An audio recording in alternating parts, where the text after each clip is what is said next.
Hallelujah. Thank you, Jesus. We apologize for the technical difficulties. We have been cut from the live and we had to restart. To all our viewers, bear with us because we know that we wrestle not against flesh and blood, and the enemy does not like when the word of God has to go forth. The enemy does not like the fact that hearts, lives will be transformed. The enemy does not like that. And tonight he given me a fight in terms of the media. So we ask all to bear with us. Bear with us.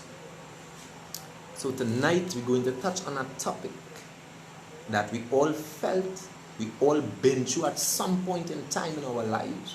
We all had to face this, and to us, we did the way that we looked at it might not be the way that it will be explained tonight. I'm going to tell all about a story, and the way that it is going to unfold, the way that it's going to unravel itself tonight would be new to some, would be amazing to others, and it will have a mindset in a whole new different place. And tonight the topic is rejection. We all have been rejected at some point in our life. We all had faced rejection, whether it be a rejection from family, friends, loved ones, teams, partners. We all face rejection, jobs. We all face some sort of rejection before. And tonight we're going to talk about an individual from the Bible who faced rejection in such a way. And before I go into it, before I dive right into it, I want to share a little testimony. I want to share a little bit of my personal encounter with rejection. Because to some people, you are the only God and Jesus that they would know at the moment. Because there are some people you cannot preach a sermons to. You cannot just take the Bible and open it and want to shove the entire Bible down the throat. Because to some people, the Bible is just a story, it's just a book. Some people need you to live the sermons, need you to live the experience. Yes, that is why we all go through what we have to go through to get where we need to be. If you don't go through, you cannot get through to where you need to be. We all go through for a reason. Whether it be for experience so that we'll be able to strengthen somebody who comes after us down the same path, or whether it be that we go through it for we ourselves to learn a lesson. We all go through. And if I had known what I know now back then, I would have watched rejection in a whole different way, my mindset, my point of view on rejection would have been totally different if I had known what I know now back then.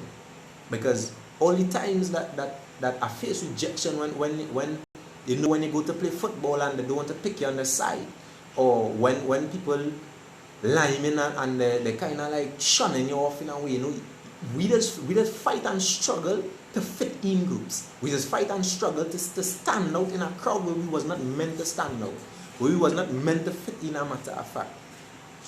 And tonight, like I said, if I had known what I know now back then, things would have been totally different.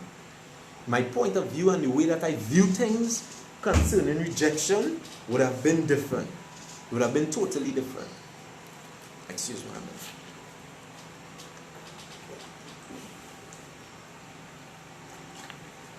Would have been different. Because all the times that I've been hurt through rejection, whether it be in school or whether it be home, whether it be personal with family members, we all go through rejection. We all feel rejected at some point in our life, at some place in our life. We all feel rejected. And tonight I want to talk to you about rejection. I want you to understand the spiritual aspect of rejection, because sometimes when you are rejected, it's God's way of saying you have something special for you. But when you try fitting over and over and you continuously keep getting rejected, it is God's way of telling you you are not supposed to fit in, but you are supposed to stand out. And too many times we try to fit in with the wrong crowd. Too many times we try to go with the flow, as people say.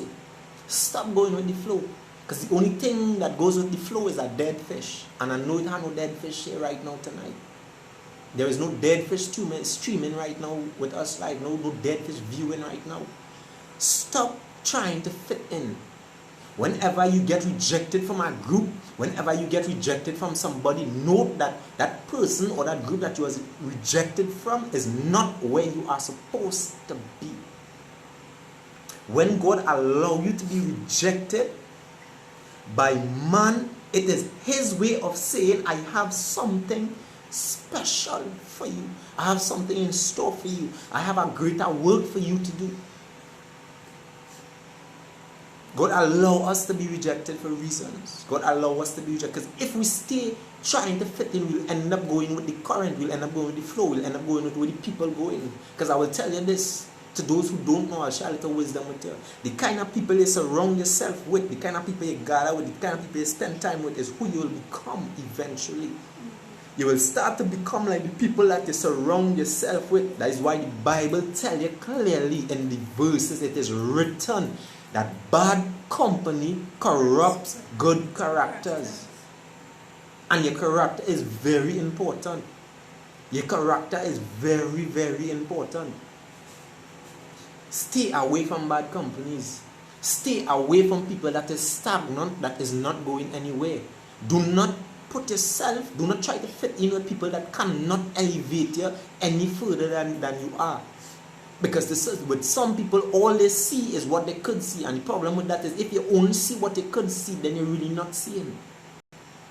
There are plenty that you just miss when you only see what you want to see. And tonight I come to talk to you about rejection. Nobody likes to be rejected. Nobody likes the hurt that comes behind rejection. We all been rejected in some way or another. We all face rejection somewhere along the line. God does not want you to fit in, because God wants to elevate you. God wants to take it to a place where when He take it to that height that no man can take the glory for it. When God allows you to be rejected over and over and over, every time you try to do your own thing, every time you try to fit in, and God allows you to be rejected, note to yourself, is because He wants to elevate you to a place that no man cannot take the glory for. Because if I do something for you, I still could say I do that for you. If I give you something, I could say I give you that, and then I could reproach you and try to take it back. That is why when God gives you something, no, not a man in the world could take the glory for it. Whenever you're being rejected, do a self-search. Search yourself and try to see what God's saying. Try to see what God's telling you. Listen to what God have to say, because He's trying to elevate, He's trying to move you from that stagnant level. That level where you're just neutral, you're not moving, there is no growth. And the Bible states that as the soul prospered, so would you. So if you not prospering, the soul prospering. If your soul prospering, eventually you would be prospering also. So tonight I hereby to tell you, whenever you get rejected, whether it be in a relationship, whether it be family members, and most of the time we all face rejection in terms of love, in terms of relationship. We all get rejected at some point or another. We like somebody that doesn't like we, or we fall in love with somebody that loves somebody else. That hurts. That's that type of rejection that hurts. But you need to understand that if it didn't work, then it wasn't meant to be, because the Bible says love does not fail. It does not fail. So if you was rejected from a relationship, God is only protecting you from being hurt. He still wants to elevate you. He still wants to take you to that place that nobody could take the glory for, that nobody could take the praise from. Wait on God. Whether you get rejected or not, or you're feeling rejected, God is rejecting Himself also. Because God does test you. God does not tempt one. He does test. We go through trials and tribulation, and God tests us in those periods of time. Your faith is tried with patience. Read your Bible. Read your Bible. Learn to read the Bible, a scripture a day, a verse a day. Keeps the devil away. Well, it gives him distance from you, because the more you read, the more you feed your soul and you strengthen yourself. If I had known the power that comes with rejection, if I had known all the time that I was rejected in the past was only because God wanted me to be here where I am today, I would have never took it upon myself to study it so much, to be pressured by being rejected. Because it have times when you're rejected and you and God alone, you crying and nobody don't know that you crying. Tears, you crying and nobody don't know. Growing up, I've been rejected a lot. I faced rejection a lot because I was different from beginning, from since I was young to how old I am now. I was different. I could have never fit in the crowd. No matter how much I tried, I could have never fit in. So I was used to being rejected. And that rejection molded me into becoming a man of God. Because if I had followed the crowd, I could have been dead today. If I didn't fit in with the crowd and the groups them, I would have been dead today. Because I would have been living a different life that I live in now. I would not be living a life of God because you could not come and tell me nothing about no God. But because God arrested me from small, from young, I thank God for that. Thank God for holding me hostage from young. I don't mean he forced me because God don't force himself. He's a gentleman. But he stood with me from young. I faced rejection from small. From very small, I faced rejection. And I did not know that that was God's way of telling me that he had something special. He had something in store.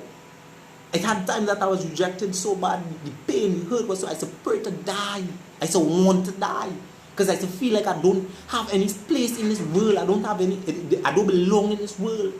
I used to feel like that. And I know somehow all you go through that same thing. You feel like you have no purpose in this world. You feel like this world have nothing for you. Some people who are rejected turn out to commit suicide. All because they do not know that rejection has power behind it. When you're rejected, when the story unfolds itself, you'll understand how God does work with rejection.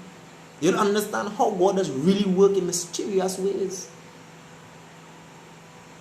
When you're rejected by man, tell yourself clearly that God have something in store for you. God have something special for you. When you're rejected, note to yourself that God wants to elevate you. He wants to take it to a different level, to a higher height. But when we being rejected, when we go through this rejection, we get hurt so bad that we start thinking like it have nobody in this world for us. We start thinking that it have nobody that love us. We start thinking that love is just a word. And that's what the devil tried to feed us. Love is just a four-letter word without a meaning. But if love was a four-letter word without a meaning, then Jesus would not die. But God so loved the world that he sent his only begotten Son, that whosoever believeth shall not perish, but have everlasting life. He came and died so that we could have life and have it more abundantly. He came and died because he knew that if he didn't die, we would have been dead today. Because the world was reeking in sin. All men know, all mankind knew was just a sin. Because that's what the devil had manipulated and fed them for years and years and years. And that's what he's continuously keep doing. When you're rejected by man, do not allow the devil to tell you there is no such thing as love. Love is not just a word. And love is not a feeling. God is love. So if you telling me love is a feeling, you telling me God is a feeling. And God is not a feeling. The Bible says, he that does not love does not know God, for God is love. Don't allow rejection to make you feel and take your mind and make you think that there is no love. Know that rejection is only a reality check in your life. It's a reality check in your own life when you're rejected. Rejection in terms are you being put aside or chosen above, or somebody being chosen above you. When you receive that kind of rejection, notice that person is not greater than you are. It's just that God allowing you to be rejected so that he can let you know that where I am about to take you, the very one that choose others over you would wish they had not done that. We all seen that before. We all have exes. In terms of relationship rejection, we all have exes who watch you later down the road and wish that it wasn't what it was. And it isn't what it is. But if it didn't work out, note to yourself that it is God's way of showing you that is not the one. Yeah. It is God's way of showing you that what you think is love is only a form of love, is not love.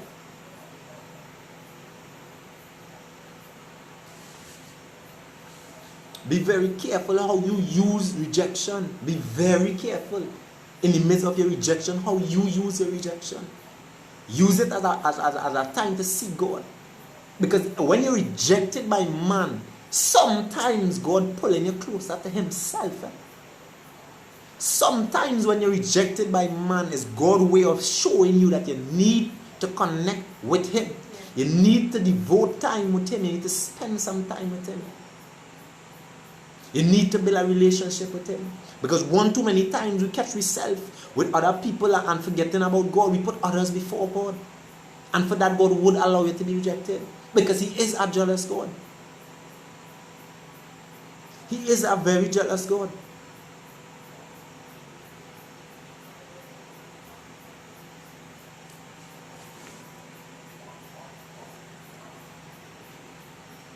So when you face rejection, whatever form or fashion that rejection comes in, remember it is God's way of saying, I have something special for you. Somehow when we be rejected, we do all kind of things to try to fit in, to blend in.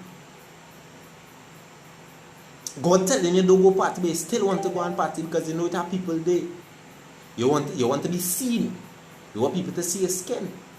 You want people to know that there are curves and edges. You want to fit in. You want somebody's attention. But little do you know that rejection is God saying, hey, I have my eyes on you. You have God's attention always. You have God's attention at all times. When you're rejected by man, God's attention is on you because he's about to do something.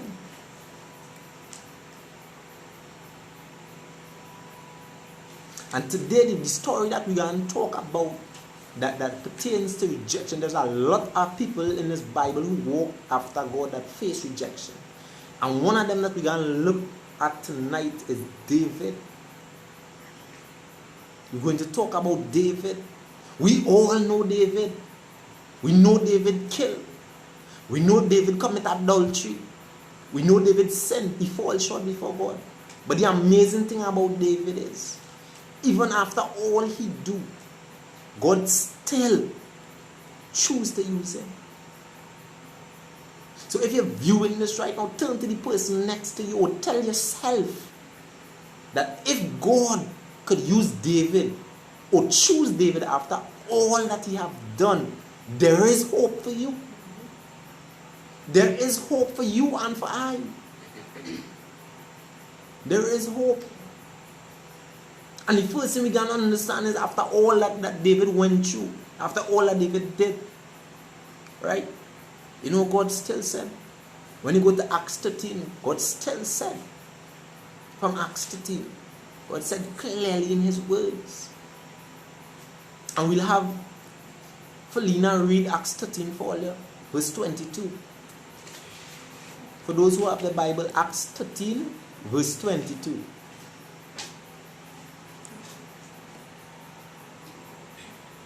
And when he had removed him, he raised up unto them David to be their king, to whom also he gave testimony, and said, I have found David, the son of Jesse, a man after mine own heart, which shall fulfill all my will. Well, understand that. Or hear what just took place there. After all that David had done, after David had sinned, David knew God, still fall short. And God said, David is a man after his own heart. Yeah. If David, who was anointed and appointed to be the king, fall short, and God will still say something like he's a man after my own heart who will fulfill my purpose. You and I tonight, we have hope. We all sin, we all fall short. But that doesn't mean that God is far from us. The Bible says, what could separate us from the love of God? And then it lists a few things. Nothing could separate us from the love of God. When we fall short, when we sin, God will leave us in it. Because He promised never to leave nor forsake. But because of the sin, God cannot connect with you as much as He could. Because of the sin, God cannot come close to you. Because the Bible says God is light and in Him there is no darkness. So when you sin and you allow yourself to be covered with darkness, God cannot come close. Because He cannot abide in sin. He cannot be glorified from sin.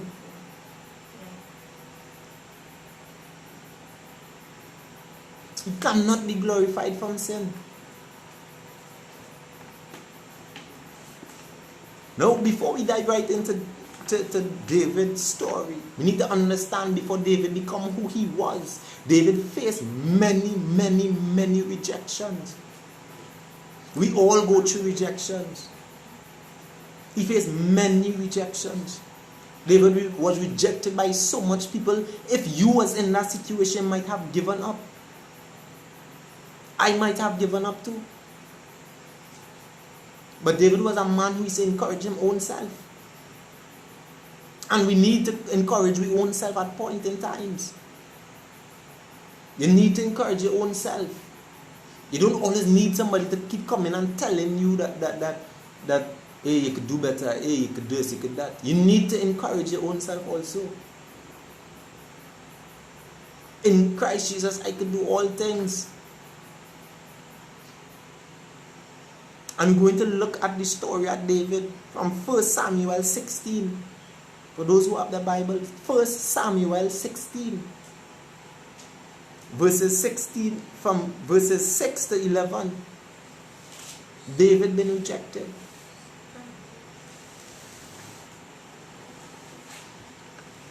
And it came to pass, when they were come, that he looked on Eli, and said, Surely the Lord's anointed is before him. But the Lord said unto Samuel, Look not on his countenance, or on the height of his stature, because I have refused him.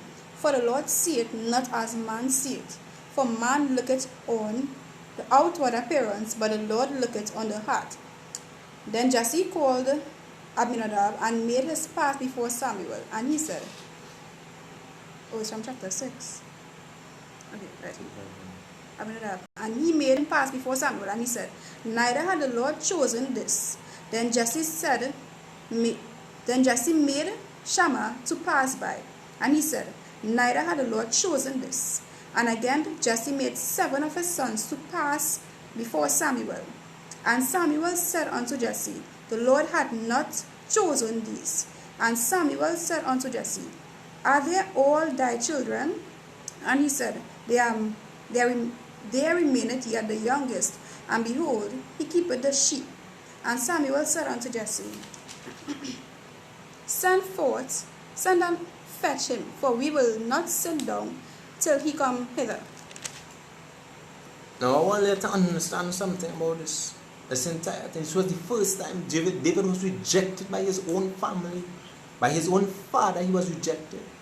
Samuel was a prophet that God sent to anoint the new king. Right? And he told him, go and anoint the king, the new king, one of Jesse's son. God did not tell him exactly who the son would be. He did not identify exactly who the son was going to be, who the king was going to be. Right? And when Solomon came to Jesse's house, he saw the first son he saw was Elab. And his name in Hebrew means God is my father. The Hebrew name means God is my father. But he was so fierce, he was so good looking that in our English tongue, it means he was so good looking, he was so nice that they thought that he would have been the one.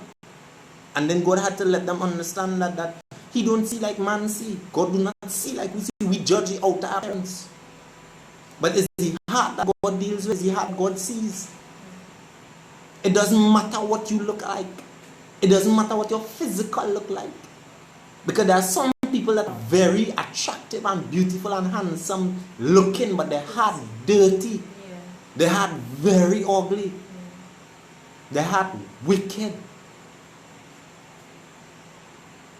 And we judge based on what we can see. We judge based on appearance. But God judges based on the heart. He sees the inward part of a man. Because God understands that everything that comes from a man must come out from the heart. Whatever you have stored inside of you would come out. If you want to look good, clean your heart. Because our old lady once told me that the face is the mirror of the soul. Your eyes is the mirror to your heart, the doorway. So if you clean what you have inside, you might look good on the outside too. Come on, somebody. We judge appearance. We judge based on what we eyes can see. If them look beautiful, them look handsome, them look attractive, then we don't want to see. Then this, that, the other. Some of the most unattractive people you would find in this world have the softest, kindest heart. And some of the most nicest, beautiful, handsome people you will find. When you get to know them, who they really is, their heart wicked, their heart ugly. I will tell you all, female something, and I mean no disrespect. You could cover up your face with foundation how much you want it. You could look how good you want, but you can't fool God, can see in your heart. Don't fix your face, fix your heart. Clean the heart, because that's what God's seeing. Don't study how much pedicure you have to get. Study how much purification the heart need. So when Samuel came, when the prophet came now to anoint the new king, he met the first son. He met one of the son, my bad, Elab. And if you all know the story of Samuel, if you continue reading the verses, it will tell you that when he tried to pour, he came with a horn full of anointed oil. And when he tried to pour the oil upon the first son, it wouldn't fall out. I could imagine Samuel holding this thing and tapping it, trying to get it to fall, and it falling out for nothing. Don't play with God. You cannot bribe God with looks. You cannot trick God with looks. You see in your heart. So he tried the first son and it failed. The oil wouldn't fall upon him to be anointed. So immediately the prophet knew that is not the king. He tried the next son, Abedin, which means in Hebrews, father of a vow. They all had nice names. They had names with meanings. Sorry, I mean that. They all have nice names. They all have nice names. Yeah. They'll find people with good looks. They look real good, but the anointing not going on their life. Their heart dirty. Their mindset evil and wicked. Nice face. Pretty face. But their heart in the wrong place. And it's the heart, people. The heart is what God looks at. It's the heart where God sees. It's not your face. Do not stand every morning in front of a mirror and fix your face. I don't say don't look good. But don't study. Don't spend too much time on that. Study to purify your heart. Devote time. Spend time with God. Do a cleansing session with God. Help Him clean you out. From the inside out. David and all in the Psalm. When he understand that the kind of sin that he had sinned. When he understand how much he had damned his soul in this poison. When you understand how dirty inside was looking, you say, Lord, purge me with hyssop. Because he wanted to clean from the inside out. Somehow we just want to clean the outside and we're inside, let us stay just so. Because once it's inside, they can't see. But little do you know, I hereby to tell you tonight that you seen one the outside, but God looking at one the inside. When you praying as an individual, if you didn't notice our little, a little secret, when you pray, when you go before God, right? God sees your face, but He hears your heart, you know. You could go to God and pray for something, but your heart not in the right place. Trust me. Believe it when I tell you. You is not going to receive what you pray for because your heart in the wrong place. Clean your heart. Fix your heart. Fix your mindset. Purify your mind upon the mindset of Christ. Do not study too much about the physical aspect of your life. Do not study what you look like for other people to see.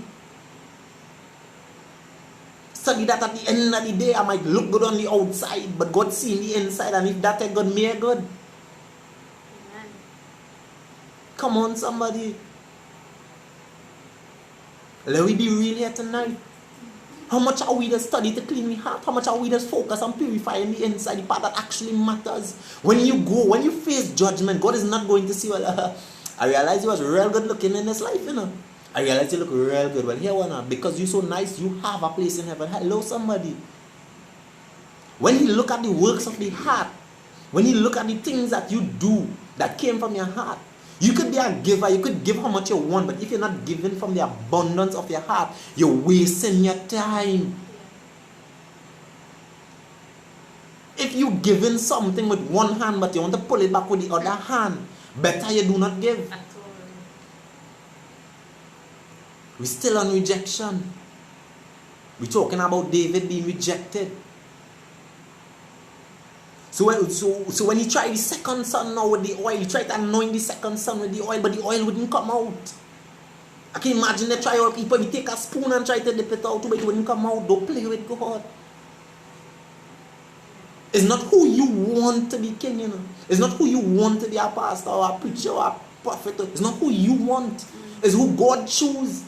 Because they might be looking like they're fit for the position. They might be looking like they're fit for the office. But their heart not in the place for it. Do not judge the outer appearance. Try to understand somebody based on their heart. Try to see Jesus in everything that you do. At the center of it all. I'll start what they like in the next. I'll begin it in the next. Jesus must be the only thing that you see. The only thing that your focus should be on is purifying your heart. When you're rejected by man, is God's way of saying also that you need to fix something in your own self. You need to let yourself know that I need to clean my inside out. It's okay if my face I look too good. It's okay if they find I look like real maga and all this. I think it's okay to look bad on the outside, but once the inside clean, that's all that matters. That's all that matters.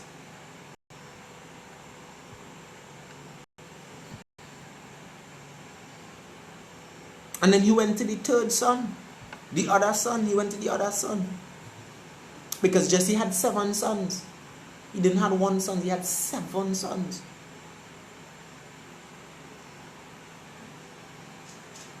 And when he went to him, he tried the oil again. Samuel tried to anoint the new king, thinking that was new king. But the oil wouldn't come out. The oil wouldn't pour out upon that one of the son. We apologize for technical difficulties right now. Bear with us, please. Bear with us. Because social media, due to the fact of the predicament that we're in right now with the virus is concerned, social media is giving us a lot of fight down, a lot of attacks via social media. The internet is in trouble. Everything. I personally do not understand how the internet will get